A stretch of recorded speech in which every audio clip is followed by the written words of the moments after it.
Hello everyone, welcome to Varanya competition academy.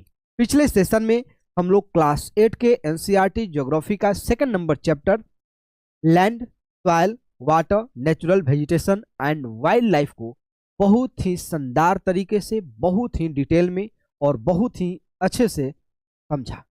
आज के इस सेशन में हम लोग इसी चैप्टर से 20 to 30 most important MCQ solve करेंगे, ताकि उन सारे कंसेप्ट को एक बार फिर से हम लोग रिवाइज कर लें और सारे कंसेप्ट को हम लोग कंप्लीटली क्लियर करें, बहुत ही डिटेल में हम लोग समझ जाएं। तो चलिए बिना कोई टाइम वेस्ट किए हम लोग इस सेशन को स्टार्ट करते हैं और देखते हैं पहला क्वेश्चन। जो पहला क्वेश्चन है, consider the following statement regarding land use. यानी कि लैंड यूज से रिगार्डिंग हमको कुछ स्टेटमेंट दिए गए हैं। एक स्टेटमेंट 1 है और दूसरा स्टेटमेंट 2 है, और आपको बताना है कि इनमें से कौन सा स्टेटमेंट करेक्ट है। इनमें से कौन सा स्टेटमेंट करेक्ट है। पहला स्टेटमेंट है, land use determined only by physical factor like topography and climate. बोल रहा है कि जो लैंड यूज है वो डिटरमाइन किया जाता है वहां के टोपोग्राफी से और वहां के क्लाइमेट से। बात सही है, ठीक। जो लैंड यूज है वो इस फैक्ट जो फिजिकल फैक्टर है उस पर डिपेंड करता है, वो डिटरमाइन करता है कि हम लोग लैंड को यूज कर पाएंगे कि नहीं कर पाएंगे। लेकिन प्रॉब्लम ये है कि यहाँ पे एक वर्ड शामिल कर दिया गया है, ओनली। केवल फिजिकल फैक्टर नहीं है, केवल टोपोग्राफी और क्लाइमेट नहीं है जो डिटरमाइन करता है कि लैंड यूज कर पाएंगे कि नहीं कर पाएंगे। एक ह्यूमन फैक्टर है, क्योंकि ह्यूमंस के पास टेक्नोलॉजी है, ह्यूमंस के पास आइडिया है, ह्यूमन के पास इन्वेंशन। वो हो सकता है उस टोपोग्राफी को अपने यूज और अपने इस्तेमाल के लिए बेहतर बना दे। तो केवल ये दो फिजिकल फैक्टर हैं जो डिटरमाइन नहीं कर सकते हैं कि लैंड यूज कर पाएंगे कि नहीं कर पाएंगे। इसके अलावे भी कुछ फैक्टर हैं, जैसे कि सॉइल है, जैसे कि वाटर का अवेलेबिलिटी है, और एक ह्यूमन फैक्टर है। तो केवल टोपोग्राफी और क्लाइमेट नहीं है, इसलिए पहला जो स्टेटमेंट है हमारा गलत है। केवल जो बात बोल दिया है इसके लिए, अगर केवल नहीं बोलता तो ये स्टेटमेंट सही रहता। नेक्स्ट स्टेटमेंट है, population and technology are important determinant of the land use pattern. यानी कि जो पॉपुलेशन है और जो टेक्नोलॉजी है ये एक इंपॉर्टेंट डिटरमाइनर है कि हम लोग लैंड यूज कर पाएंगे कि नहीं कर पाएंगे। अगर इस ऑप्शन में भी, इस स्टेटमेंट में भी देता कि population and technology are only important determinant of the land use pattern, फिर ये स्टेटमेंट भी क्या हो जाता, गलत होता है। ये एक जनरल स्टेटमेंट है और ये जो ओनली ऐड करके एक स्पेसिफिक इसको लिमिट कर दिया जा रहा है, लिमिट कर दिया जा रहा है। इसलिए जो पहला स्टेटमेंट है गलत है, सेकंड नंबर स्टेटमेंट सही है। तो बताओ कौन सा ऑप्शन सही होगा, बी, यानी कि ओनली 2 स्टेटमेंट क्या होगा, सही होगा। कोई दिक्कत है, कोई दिक्कत है, ओनली 2 नंबर स्टेटमेंट क्या होगा, सही होगा। नेक्स्ट आते हैं second number question, which of the following is the most appropriate description of common property resource. आपको बताना है कि इनमें से कौन सा जो स्टेटमेंट है, ऑप्शन है, वो कॉमन प्रॉपर्टी रिसोर्स को क्या करता है, डिफाइन करता है और डिस्क्राइब करता है। जल्दी बताइए कि कॉमन प्रॉपर्टी रिसोर्स क्या होता है, जल्दी बताइए, जल्दी बताइए कि कॉमन प्रॉपर्टी रिसोर्स क्या होता है।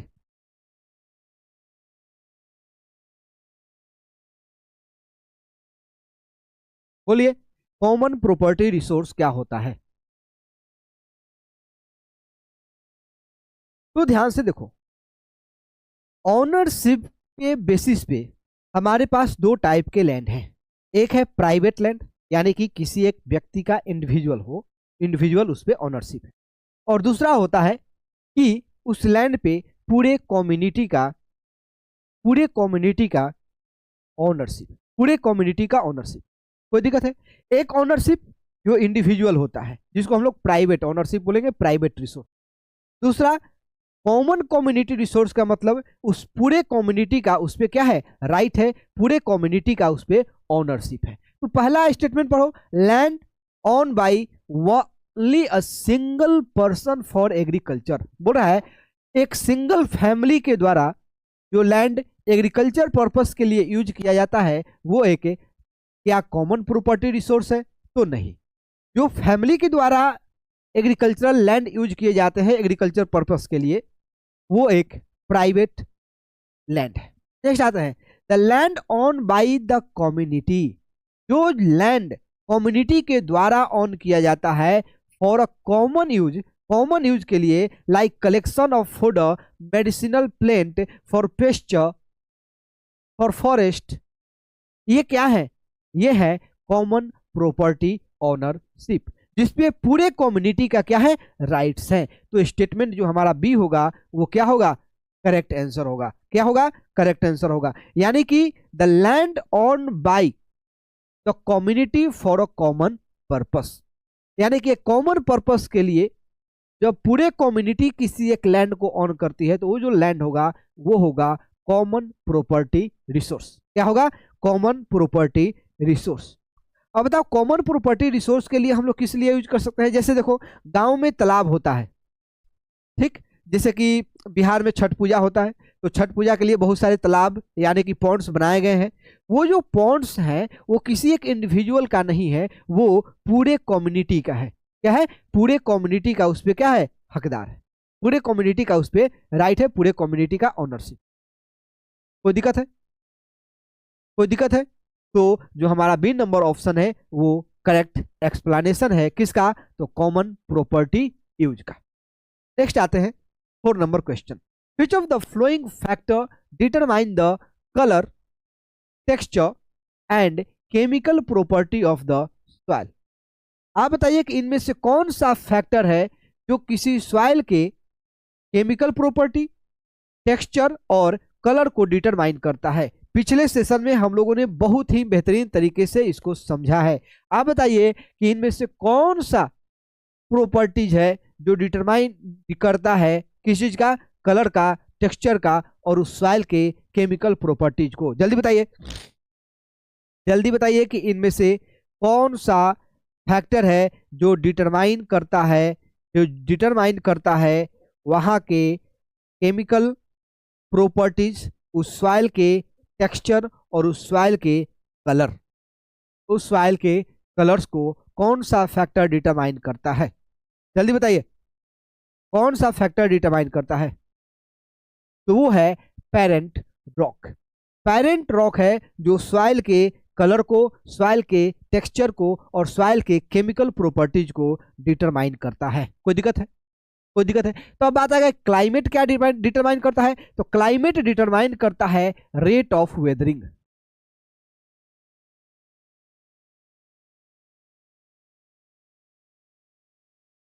क्या करता है? क्लाइमेट डिटरमाइन करता है रेट ऑफ वेदरिंग। आगे बताओ रिलीफ क्या डिटरमाइन करेगा? रिलीफ क्या डिटरमाइन करेगा? तो जो रिलीफ है वो डिटरमाइन करेगा एक्यूमुलेशन ऑफ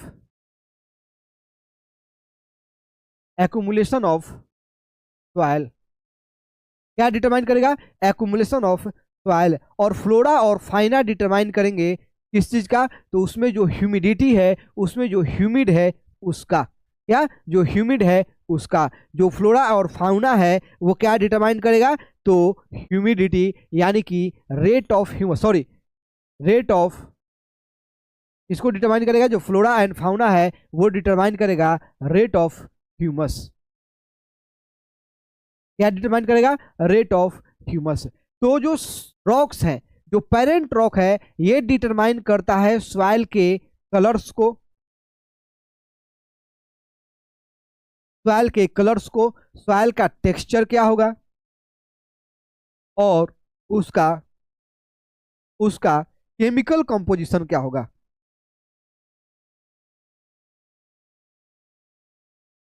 केमिकल कंपोजिशन क्या होगा। ठीक। तो जो पेरेंट्स रॉक है वो डिटरमाइन करता है सॉइल के कलर, सॉइल का टेक्सचर और उस सॉइल के केमिकल प्रॉपर्टीज को। कोई दिक्कत है? जो क्लाइमेट है वो डिटरमाइन करता है रेट ऑफ वेदरिंग। जो रिलीफ है वो डिटरमाइन करेगा accumulation of soil, parent rock है वो डिटरमाइन करेगा कलर, टेक्सचर और केमिकल कंपोजिशन या chemical properties of the soil. और फ्लोरा और फाउना डिटरमाइन करेगा रेट ऑफ ह्यूमस। क्या करेगा? Rate of humus. कोई दिक्कत है? कोई दिक्कत है? बोलो जल्दी। ठीक है, तो चलिए नेक्स्ट क्वेश्चन 5 नंबर बताइए। In the context of soil formation time determines. Soil formation के कॉन्टेक्स्ट में टाइम क्या डिटरमाइन करता है?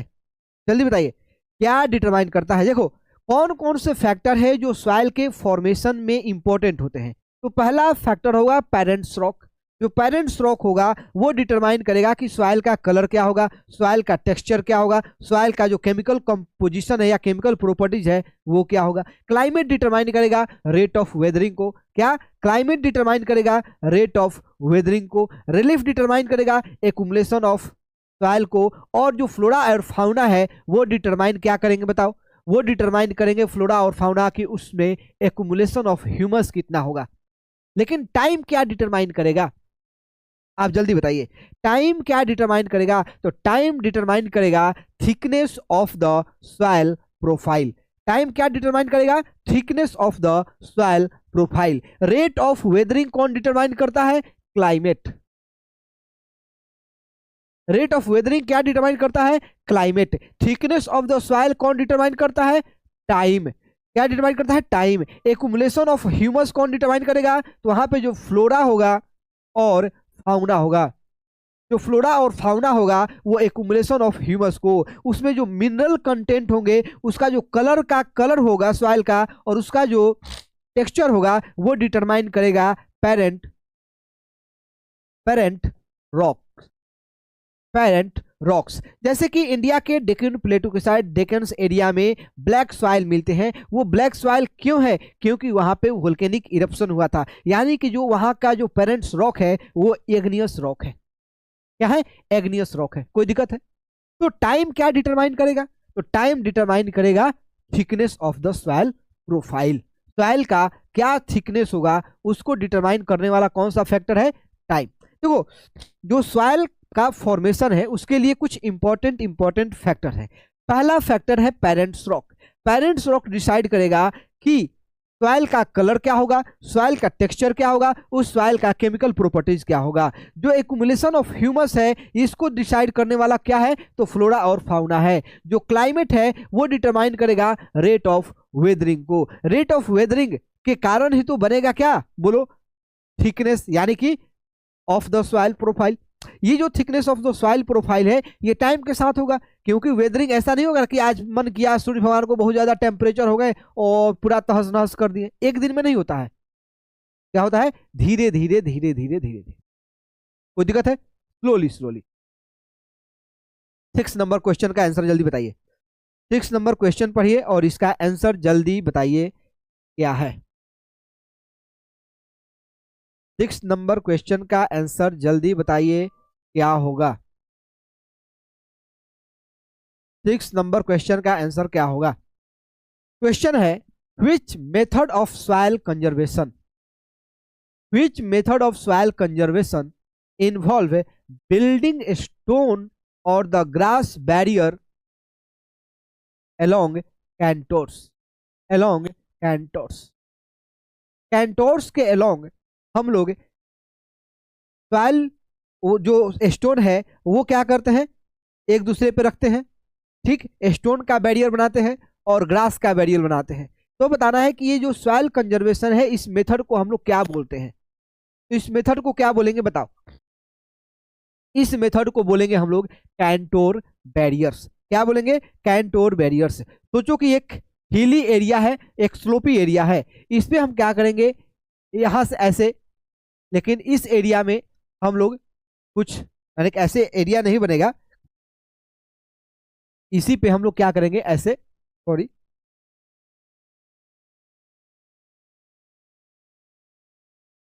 ऐसे आकार दे देंगे। ये ऐसे आकार देंगे। फिर क्या होगा,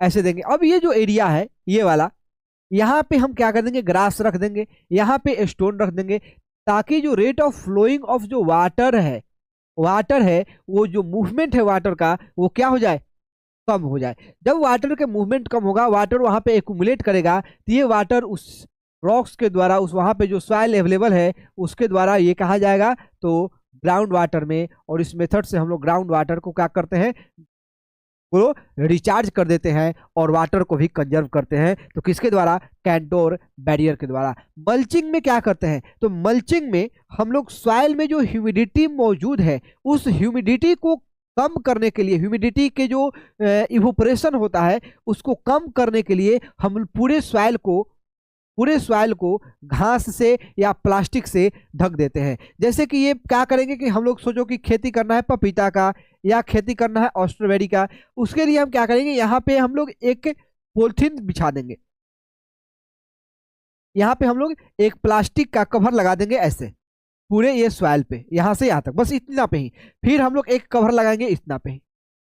अब इसी के अंदर अंदर हम लोग पानी सप्लाई करेंगे तो सॉइल का जो मॉइस्चरिटी है, यानी सॉइल में जो पानी हम लोगों ने डाला वो जो पानी है जल्दी सनलाइट के कारण इवोपरेट ना हो, उसके कारण हम यहाँ पे एक पॉलिथीन लगा देंगे। और जो प्लांट होगा उसके लिए थोड़ा सा हम क्या करेंगे, थोड़ा सा यहाँ पे हम लोग काट देंगे और यहाँ पे एक पेड़ लगा देंगे। और ये पेड़ क्या होगा, आसानी से ग्रो करेगा, अच्छे से ग्रो करेगा। और वहाँ पे हम लोग वाटर को ह्यूमिड क्या होने से, इवोपरेट करने से क्या कर सकते हैं, बचा देंगे। जब वाटर इवोपरेशन कम होगा तो ये इसमें जो ह्यूमिडिटी होगा सॉइल में जो पानी होगा वो ज्यादा दिन तक रहेगा, इस मेथड को हम लोग क्या बोलते हैं, मल्चिंग बोलते हैं। क्या बोलते हैं, मल्चिंग। अब आ गया रॉक डैम। जैसे रॉक डैम में हम लोग क्या करते हैं, ध्यान से देखना।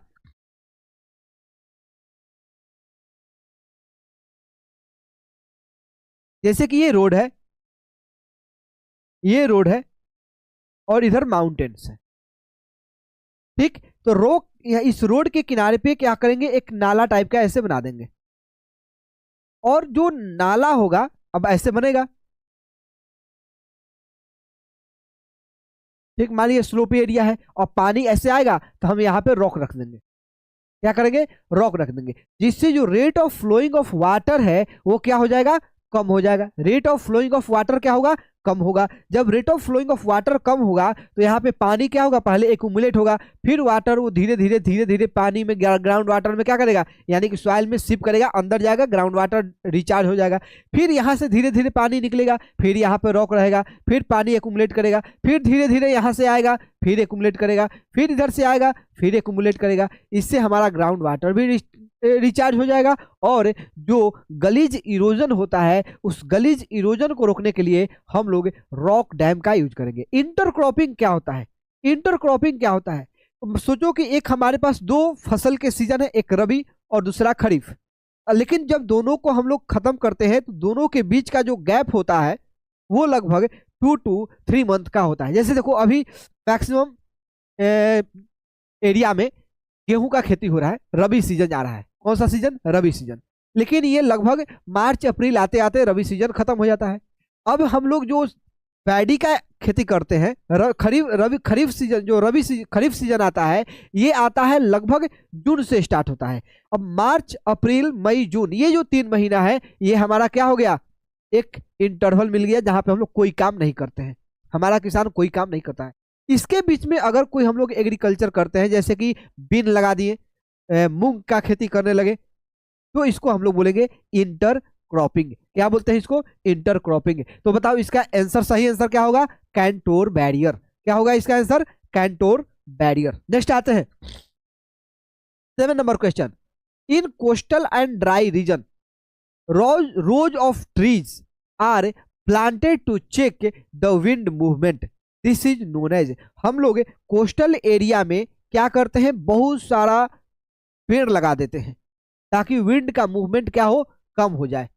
इस मेथड को हम लोग क्या बोलते हैं, जल्दी बताइए, इस मेथड को हम लोग क्या बोलते हैं, इस मेथड को हम लोग क्या बोलते हैं।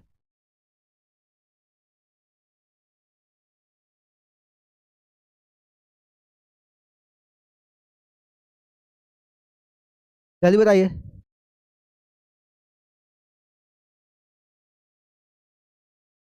हम लोग कोस्टल रीजन में और ड्राई रीजन में हम लोग क्या करते हैं, पेड़ लगाते हैं रो बाई रो ऐसे।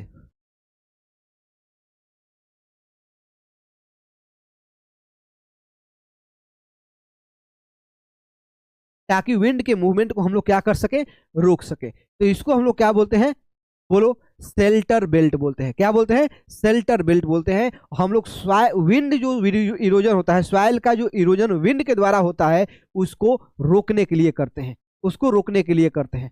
क्या होगा कि जब विंड का स्पीड ज्यादा तेज होगा तो सॉइल के सरफेस पे टकराएगा। जब सॉइल के सरफेस पे टकराएगा तो वहां के सॉइल को क्या करने लगेगा, वो तोड़ेगा और तोड़ के वहां से हटा देगा, कहीं और लेके जाएगा। तो उसको रोकने के लिए हम लोग शेल्टर बेल्ट का निर्माण करते हैं, शेल्टर बेल्ट लगाते हैं। तो ये दो टाइप से क्वेश्चन आ सकते हैं कि शेल्टर बेल्ट क्या होता है। तो बोलोगे क्या कि हम लोग कोस्टल रीजन में, ड्राई रीजन में हम लोग ट्री का एक रो बनाते हैं, ट्री का एक बेल्ट बनाते हैं जो विंड के स्पीड को क्या करता है, कम करता है। या क्वेश्चन ऐसे भी आ सकता है कि हम लोग कोस्टल एरिया में या ड्राई रीजन में हम लोग एक पेड़ का जो लाइन बाय लाइन ट्री लगा प्लांट करते हैं, इसके रीजन को हम इसको हम लोग क्या बोलते हैं, तो शेल्टर बेल्ट बोलते हैं।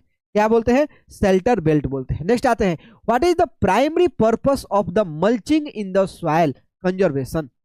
मल्चिंग का मतलब क्या होता है, सॉइल कंजर्वेशन का एक तरीका है मल्चिंग। इस मल्चिंग में हम लोग क्या करते हैं, तो इस मल्चिंग में हम लोग क्या करते हैं, अभी हमने आपको जस्ट अभी हमने बताया आपको, ध्यान से देखना। खेत में ऐसे हम लोग एक बैरियर बनाएंगे बहुत सारे, और इसी ये जो ऊंचा वाला जो पार्ट है, इसमें हम लोग प्लांट को, किसी भी चीज का प्लांट है, चाहे वो पपीता है, मैंगो है, उसको हम लोग लगा देंगे। पपीता मैंगो पपीता लगा देंगे, या कोई और दूसरा जैसे कि स्ट्रॉबेरी हो गया, ड्रैगन फ्रूट हो गया, या कुछ भी चीज है, टमाटर है, आलू है, उसको लगा देंगे। अब हम क्या करेंगे, यहाँ पे ये वाला जो सॉइल्स है, ये जो सॉइल्स है, इस पे हम लोग एक प्लास्टिक का कवर लगा देंगे ऐसे। क्या करेंगे, प्लास्टिक का कवर लगा देंगे।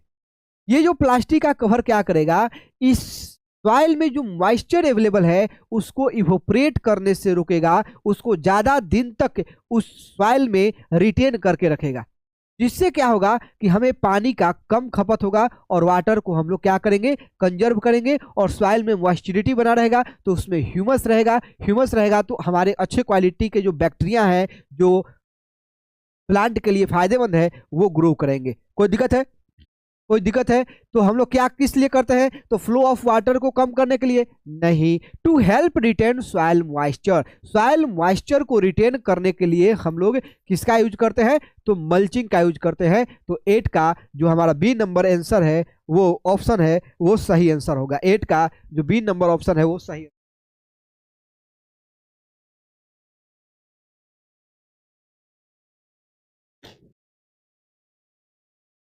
कोई दिक्कत है, बोलिए, कोई दिक्कत? 8 नंबर क्वेश्चन का, चलो 9 नंबर देखते हैं। 9 नंबर क्वेश्चन है, intercropping is a technique use to. Just अभी हमने बताया कि इंटरक्रॉपिंग जो टेक्निक है ये क्या है। सोचो कि हम लोग एक फसल, जो अभी हम लोग क्या करते हैं, पैडी का एग्रीकल्चर, हम लोग खेती स्टार्ट करते हैं पैडी का, तो वो स्टार्ट होता है लगभग जून में, लगभग जून के बीच से स्टार्ट होता है। फिर हम लोग इसको लगभग दिसंबर तक लेके जाते हैं, दिसंबर तक लेके जाते हैं। उसके बाद हम लोग गेहूं का खेती करते हैं, गेहूं का खेती करते हैं, और ये जाता है मार्च अप्रैल तक, मार्च अप्रैल तक। अब देखो, अप्रैल टू जून हम लोग किसी भी टाइप का क्रॉपिंग नहीं करते हैं, किसी भी टाइप का एग्रीकल्चर नहीं करते हैं। अब इस बीच के रीजन में अगर हम लोग कुछ भी चीज उगाने लगे खेत में, जैसे कि मूंग उगा ले, मूंग उगा ले, या बीन उगा ले, तो उसको हम लोग क्या बोलेंगे, इंटर क्रॉपिंग। ये क्या है, इस रीजन में अगर हम लोग कोई खेती करते हैं तो ये क्या होगा, इंटर क्रॉपिंग। तो grow crops in water locked area, तो फिर है protect soil from the rain wash by growing different crop in alternative row, नहीं। Increase the salt content of the soil, नहीं। ये क्या है, replace the use of fertiliser, entirely. तो बताओ इसमें से कौन सा जो ऑप्शन है वो सही है, जल्दी बताइए, इसमें से कौन सा ऑप्शन है वो सही है। इंटर क्रॉपिंग क्या होता है? तो protect soil from the rain wash, protect soil from the rain wash by growing different crop in alternate row, by growing different crop in alternate row. कोई दिक्कत है? कोई दिक्कत है? तो इसको हम लोग क्या बोलते हैं? इंटर क्रॉपिंग बोलते हैं। यानी कि अल्टरनेट रो में हम लोग डिफरेंट डिफरेंट टाइप्स के क्या करेंगे, बोलो, डिफरेंट डिफरेंट टाइप के प्लांट हम लोग यूज करेंगे या क्रॉप्स लगाएंगे, जिससे क्या होगा, जो सॉइल का जो वास होता है उसको हम लोग रोक पाएंगे, को रोक पाएंगे। तो इंटर क्रॉपिंग में हम लोग दो काम कर सकते हैं। एक, डिफरेंट सीजन के बीच में हम लोग क्या करेंगे, एग्रीकल्चर करेंगे, ताकि हम लोग क्या कर सके, क्या करेंगे, तो उसको हम लोग बचाने के लिए। कोई दिक्कत है? डिफरेंट क्रॉप अल्टरनेट का क्या करेंगे, रो के द्वारा, और अल्टरनेट टाइम में जो हम लोग एग्रीकल्चर करेंगे उसको हम लोग करेंगे, बोलो उसको क्या बोलेंगे, इंटर क्रॉपिंग बोलेंगे, उसको क्या बोलेंगे, इंटर क्रॉपिंग। नेक्स्ट आते हैं, why is the earth called water planet? Earth को वाटर प्लेनेट क्यों बोलते हैं? क्योंकि यहाँ पे 20% जो हमारा सरफेस है अर्थ का वाटर से कवर्ड है।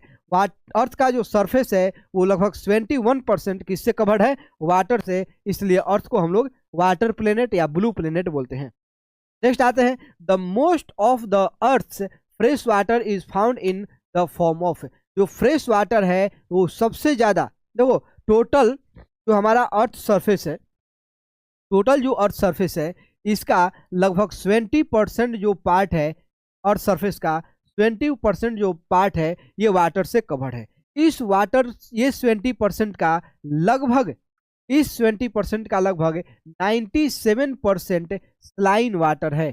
कितना? इस 20% का 97% क्या है, स्लाइन वाटर है। और जो हमारे पास 3% बचा, ये जो 3% बचा, इस 3% का जो 20% जो वाटर है ये फ्रेश वाटर का अमाउंट है।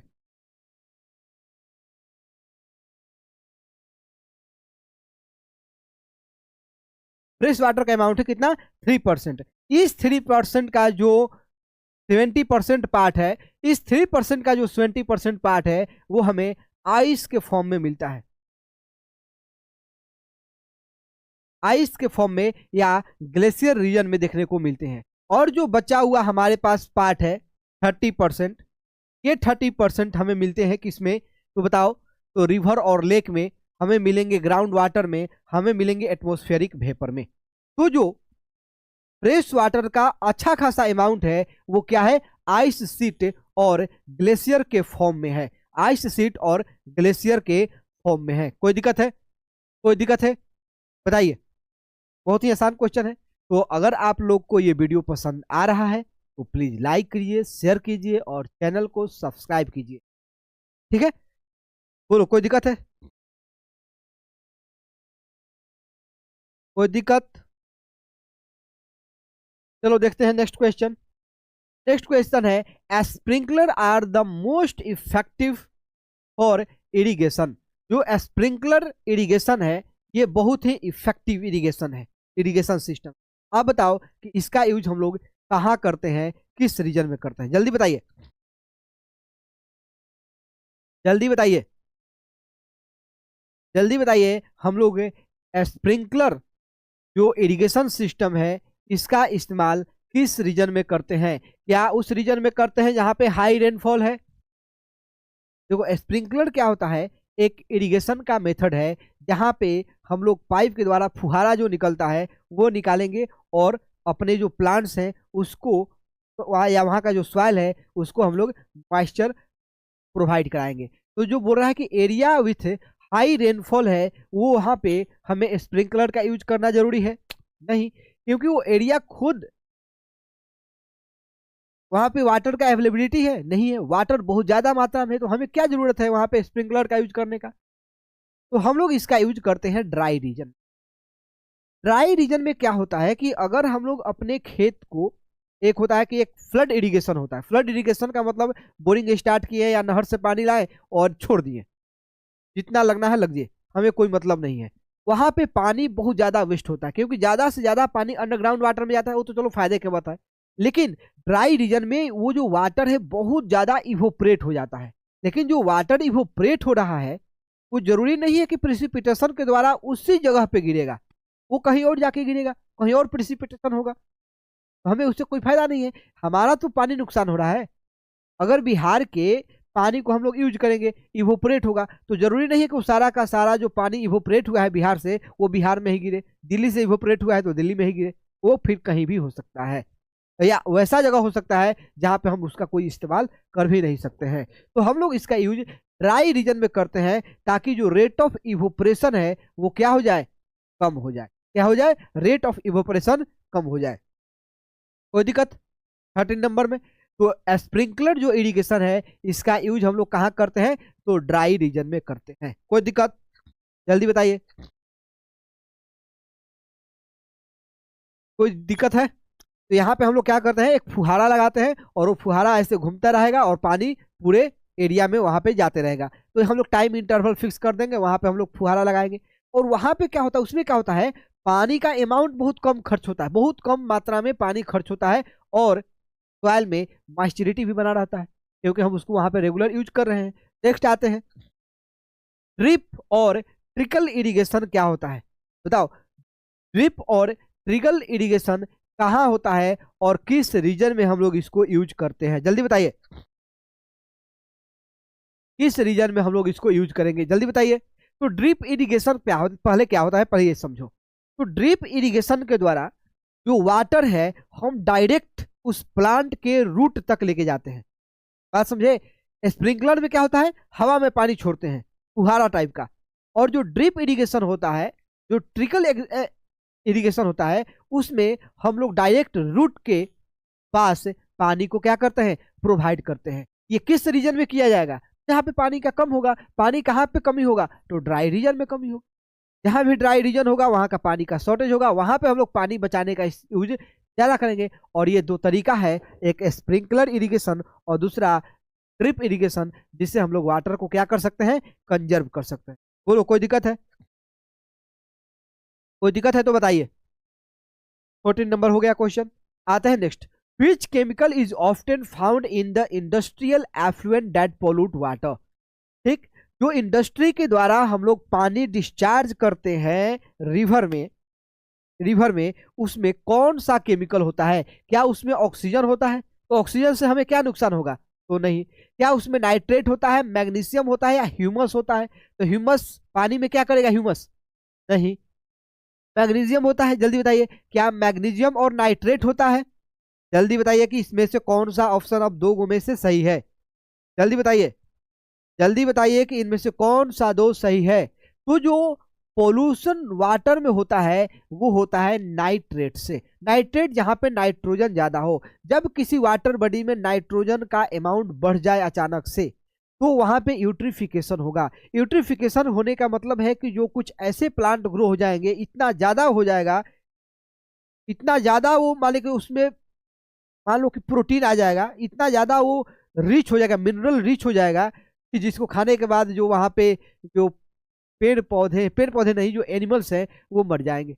वहां पे बहुत ज्यादा मात्रा में एल्गीज होंगे, बहुत ज्यादा मात्रा में, जिसके कारण ये लोग क्या हो जाएंगे, मर जाएंगे। वहां पे जो नाइट्रेट अगर हम लोग जाता है पानी में, तो नाइट्रेट के कारण जो पानी में मौजूद ऑक्सीजन है वो धीरे धीरे धीरे धीरे क्या होने लगेगा, कम होने लगेगा। और जब पानी कम होगा तो उसको क्या बोलेंगे, पानी में जो ऑक्सीजन कम होता है तो उसको हम लोग क्या बोलते हैं, यूट्रिफिकेशन। और जब पानी में पानी कम आएगा तो क्या होगा, बताओ, मर जाएंगे मछली लोग, फिश लोग।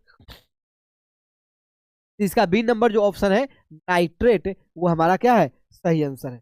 और दूसरा, हम लोग इंडस्ट्री से कैसा इफ्लुएंट निकलता है, जैसे कि हॉट वाटर निकलता है।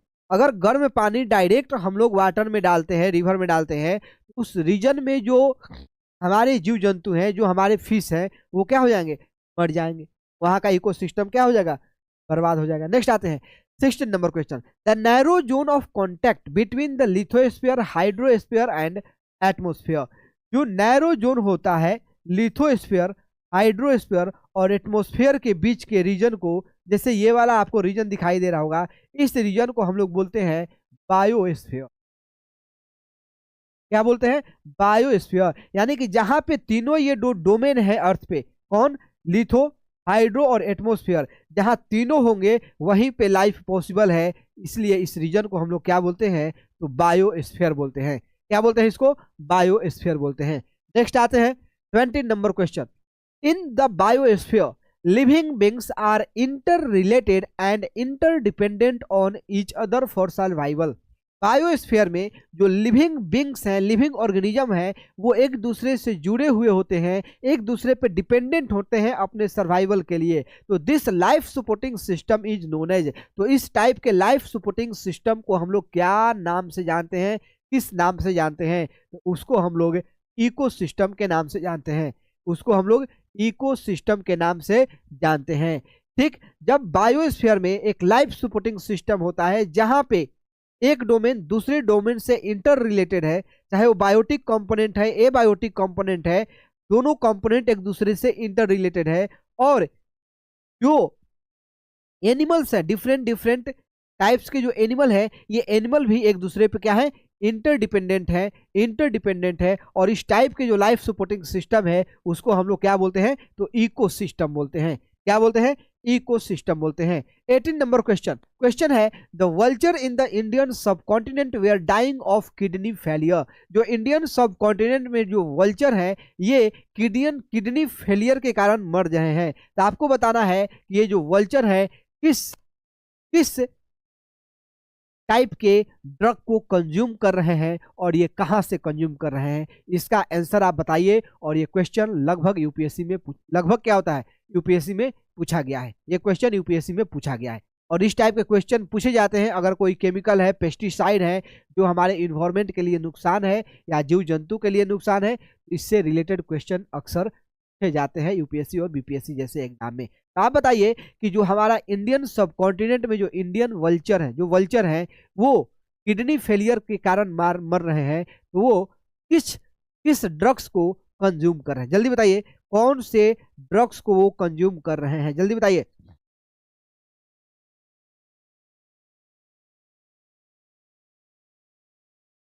जल्दी बताइए, इनमें से कौन सा है? क्या पैरासीटामोल है? पैरासीटामोल तो हम लोग भी खाते हैं, हम लोग भी खाते हैं paracetamol.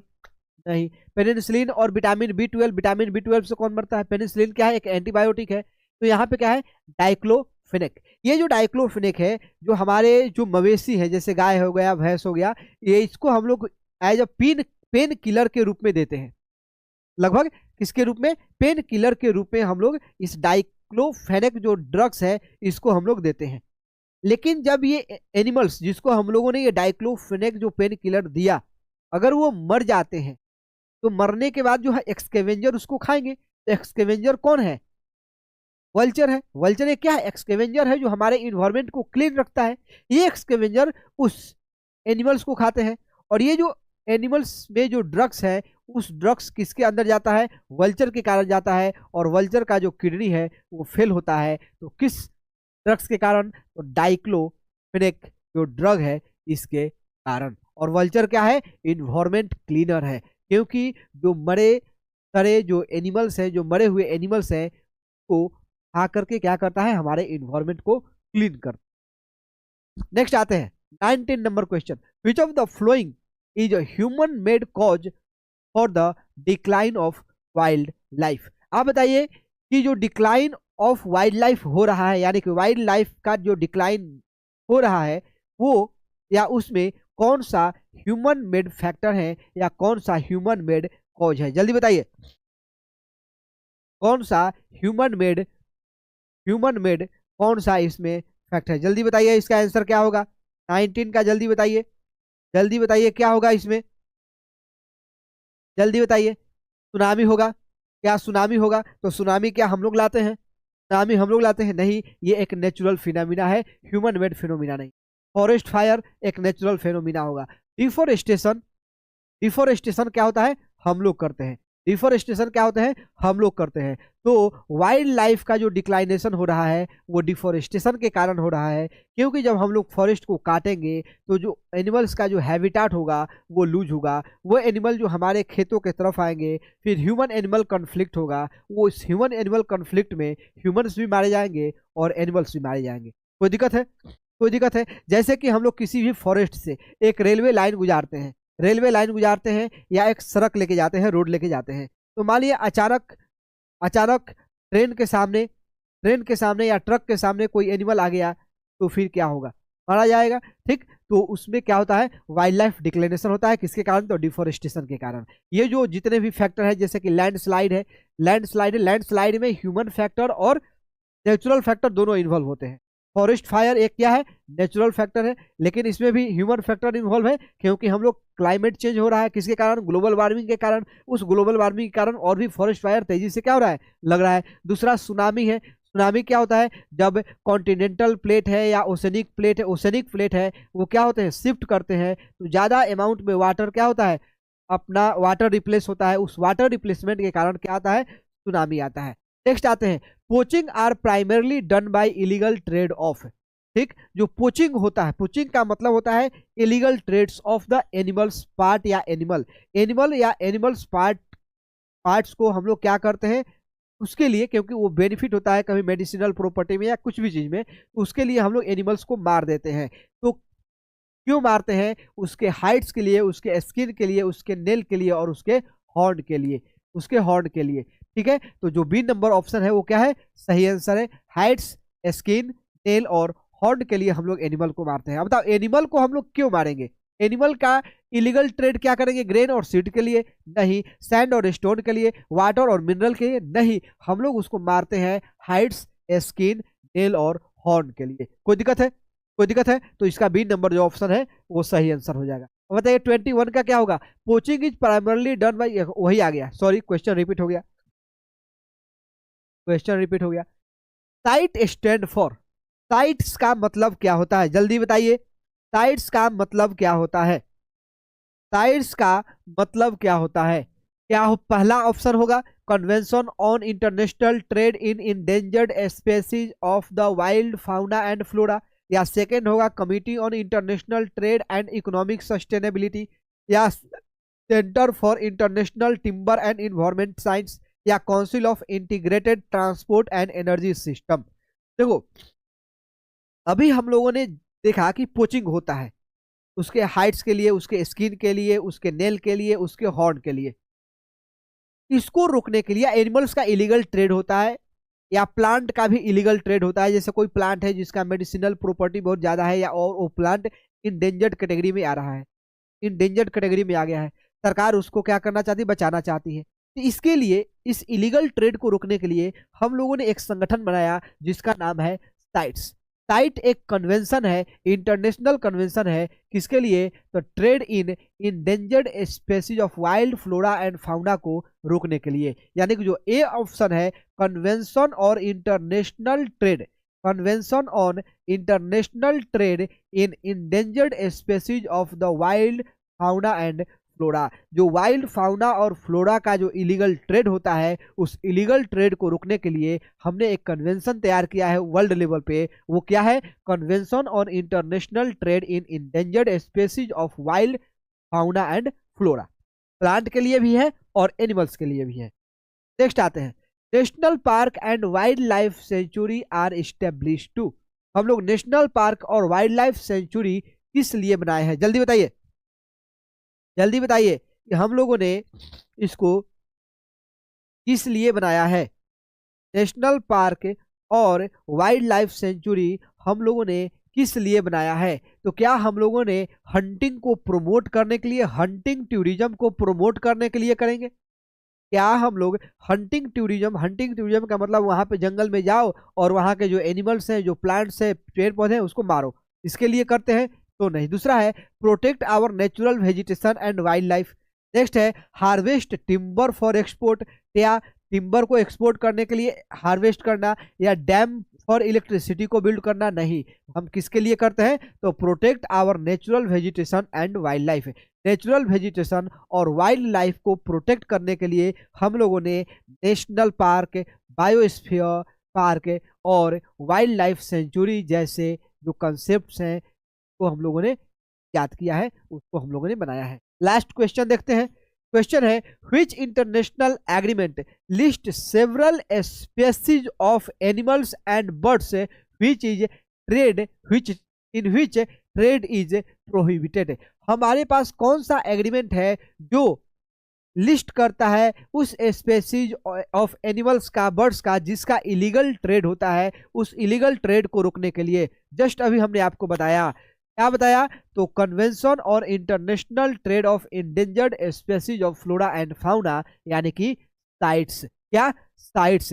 Paris agreement, Montreal protocol और क्योटो प्रोटोकॉल है, ये हम लोग क्लाइमेट से रिलेटेड है, और ये है जो हमारे वाइल्ड लाइफ और वाइल्ड जो वेजिटेशन है उसको प्रोटेक्ट करने के लिए है, उसके इलीगल ट्रेड को रोकने के लिए है। कौन सा? साइट्स। कोई दिक्कत है? अब देखो, जब तुम पढ़ रहे हो कि हाँ हमें बचाना है, अपने इन्वायरमेंट को बचाना है, अपने सॉइल का जो डिग्रेडेशन हो रहा है उसको बचाना है, वाटर पोल्यूशन हो रहा है उसको बचाना है, या जो हमारा इन्वायरमेंट पोल्यूशन हो रहा है उसको बचाना है, इसके बारे में जब तुम पढ़े एनसीईआरटी, तो एनसीईआरटी में तो अभी हम लोग 8 क्लास में है, उसका इंट्रो हमें पढ़ना है कि हाँ क्या होता है, कैसे हम लोग बचाव कर सकते हैं। जैसे सॉइल कंजर्वेशन के लिए हम लोग मल्चिंग पढ़े, रॉक डैम पढ़े, कैंटोर बैरियर पढ़े। तो केवल ये पढ़ लेने से नहीं होगा, हम लोग को ये भी पढ़ना होगा कि ये तो कुछ मेथड है जिससे हम लोग सॉइल कंजर्वेशन कर सकते हैं, लेकिन ये भी पढ़ना होगा कि सॉइल कंजर्वेशन के लिए सरकार क्या इनिशिएटिव ले रही है। जैसे कि परंपरागत कृषि योजना है, सॉइल हेल्थ कार्ड है, तो इस टाइप की जो स्कीम है उसका भी लिस्ट बनाइए। जब हम लोग क्लाइमेट या वाटर पोल्यूशन के लिए पढ़ रहे हैं, तो वाटर को पोल्यूशन से रोकने के लिए, जो वाटर पोल्यूशन हो रहा है उसके लिए, जैसे कि स्वच्छ भारत अभियान चलाया जा रहा है, वाटर को कंजर्व करने के लिए जैसे इंटीग्रेटेड इरिगेशन जो मेथड है, टेक्नोलॉजी है, उसको जैसे कि स्प्रिंकलर मेथड, ड्रिप इरिगेशन लगाया जा रहा है। ठीक, टाइगर या फ्लोरा फाउना को बचाने के लिए हम लोग किस चीज का यूज करते हैं? या हमारे पास कौन सा कन्वेंशन है उसका यूज करते हैं? तो उसको आप लोगों को पढ़ना बहुत ही जरूरी है, उसको पढ़ना बहुत ही जरूरी है। कोई दिक्कत है? बताइए, कोई दिक्कत है? कोई दिक्कत है? तो आपको ये एक्स्ट्रा जो नॉलेज है ये आपको गूगल के हेल्प से या जो भी स्टैंडर्ड बुक अभी आपके पास है उसमें आप ढूंढिए कि कौन कौन से जो एग्रीमेंट है या गवर्नमेंट के द्वारा इनिशिएटिव लिया गया है नेशनल लेवल पे या इंटरनेशनल लेवल पे, और उसको सभी को नोट डाउन कीजिए। ठीक, और मेंस में इस चैप्टर से क्वेश्चन आते हैं, मैंने इस चैप्टर से नहीं, इन टॉपिक से आते हैं, क्योंकि ये डायरेक्ट ह्यूमन कल्चर से ह्यूमन सिविलाइजेशन को इम्पेक्ट करेगा। अगर सोचो कि क्या होगा अगर गंगा नदी जो है, यमुना नदी, ये अगर ड्राई हो जाए तो सोचो कितना बड़ा इम्पैक्ट इसको देखने को मिलेगा, कितना बड़ा इम्पैक्ट है। ये पूरे ह्यूमन सिविलाइजेशन पे खतरा है, इसलिए इसको बचाना जरूरी है। तो जब हम लोग बात करेंगे मेंस के क्वेश्चन के लिए, तो आपको पढ़ना है कि हाँ सॉइल इरोजन क्या होता है, सॉइल का डिग्रेडेशन का मेथड क्या है, सॉइल के फॉर्मेशन के मेथड क्या है, जो अब इरोजन हो रहा है, जो हमारे डिग्रेडेशन हो रहा है उसको बचाने का क्या तरीका है, सरकार क्या इनिशिएटिव ले रही है, फिर उसका कंक्लूजन लिखो, आराम से क्वेश्चन बनेगा, कोई दिक्कत नहीं हो। ठीक है, तो चलिए आज के लिए इतना ही, मिलते हैं अगले सेशन में। तब तक के लिए धन्यवाद, जय हिंद। अगर आप लोग को ये वीडियो पसंद आ रहा है तो प्लीज लाइक कीजिए, शेयर कीजिए, टाइप कीजिए।